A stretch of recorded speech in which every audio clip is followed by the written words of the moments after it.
రాత్రి 11 గంటలు. వర్షం పడుతోంది. రాహుల్ అనే యువకుడు ఒక పాత గ్రామానికి చేరుకుంటాడు. అక్కడి వాళ్ళు అతన్ని చూస్తూ భయపడినట్టు కనిపిస్తారు.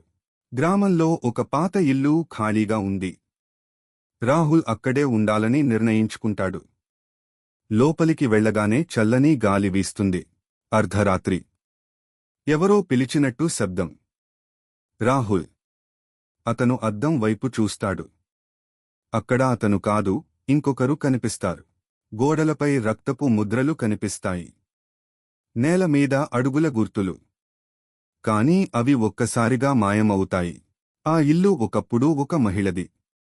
ఆమెను అక్కడే చంపేశారు. ఆమె ఆత్మ ఇంకా అక్కడే ఉంది. ఆ ఆత్మ రాహుల్ను చూస్తూ చెబుతుంది, నువ్వు కూడా వెళ్ళలేవు. రాహుల్ అరుస్తాడు.